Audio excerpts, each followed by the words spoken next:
Welcome to పొలిటెంట్ media. Donald Trump ఇప్పుడు భారతదేశంలో ఈ పేరు బాగా వినిపిస్తుంది. అమెరికా అధ్యక్షుడిగా ఉన్న ట్రంప్ చేస్తున్న ప్రకటనలు, ఆయన వ్యవహరిస్తున్న తీరు దానికి సంబంధించి భారతీయుల్లో తీవ్రమైన వ్యతిరేకత వ్యక్తమవుతుంది. ట్రంప్ తీసుకుంటున్న కొన్ని నిర్ణయాలు నిజంగానే భారతీయులు ఎవ్వరు కూడా ఒప్పుకోవట్లేదు.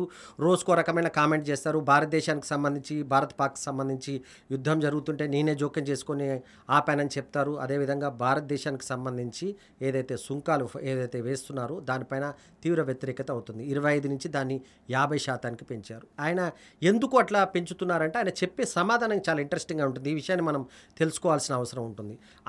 అమెరికా ఒక కామెంట్ ఏం చేస్తుందంటే, ట్రంప్ ఒక కామెంట్ ఏం చేస్తారంటే, రష్యా నుంచి మనం ఆయిల్ కొనుగోలు చేస్తున్నాం. భారతదేశం రష్యా నుంచి 40% వరకు ఇంధనాన్ని దిగుమతి చేసుకుంటుంది. ఇది అవసరం భారతదేశానికి కనుక 40% వరకు చేసుకుంటుంది.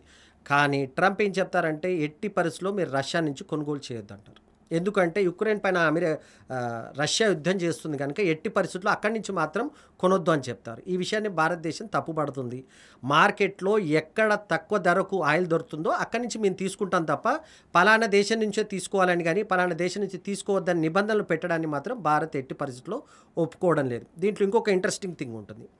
అమెరికా భారతదేశాన్ని ఇంధనం దిగుమతి చేసుకోవద్దు రష్యా నుంచి అని చెప్తుంది, కానీ అదే రష్యా నుంచి ఇతర అంటే ఇంధనం కాకుండా యురేనియం లాంటి వాటిని మాత్రం అమెరికా దిగుమతి చేసుకుంటుంది. అట్లాగే యూరోపియన్ యూనియన్ ఏదైతే ఉందో 80%కి పైగా ఇంధనానికి సంబంధించిన చాలా వాటిని 80% వరకు రష్యా నుంచి దిగుమతి చేసుకుంటుంది.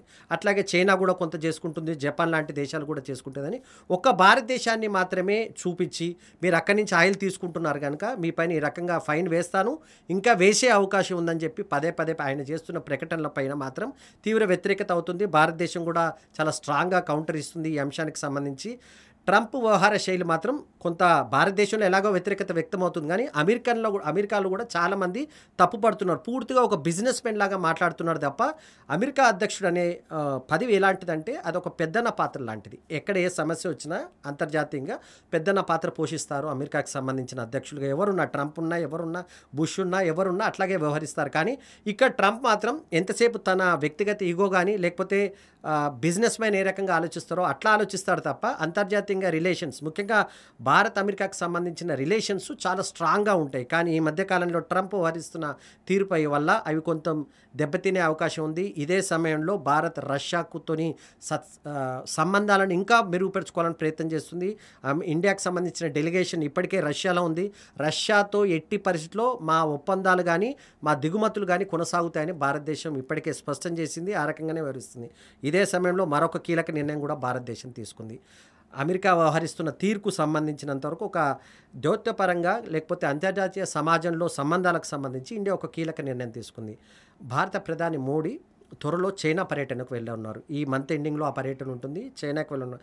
దాదాపు 7 సంవత్సరాల తర్వాత మోడీ చైనా పర్యటనకు వెళ్ళిపోతున్నారు. ఇది చాలా ఇంట్రెస్టింగ్గా చెప్పాలి. ఎందుకంటే చైనాతో ఒక రకంగా చాలా వార్ లాంటి సిచ్యువేషన్ ఉండేది ఇండియాకు. కానీ ఇప్పుడు అమెరికా వ్యవహరిస్తున్న తీరును బట్టి అమెరికాకు గుణపాఠం చెప్పాలంటే పెద్ద దేశాలకు సంబంధించి కానీ చైనా లాంటి దేశాలతో కూడా మంచి సంబంధాలు ఉండాలనే ఉద్దేశంతోనే ప్రధాని త్వరలోనే చైనాకు కూడా వెళ్తున్నట్టుగా అధికార వర్గాలు చెప్తున్నాయి. మొత్తానికి ట్రంప్ వ్యవహార శైలి మాత్రం తీవ్రంగా వివాదాస్పదం అవుతుంది.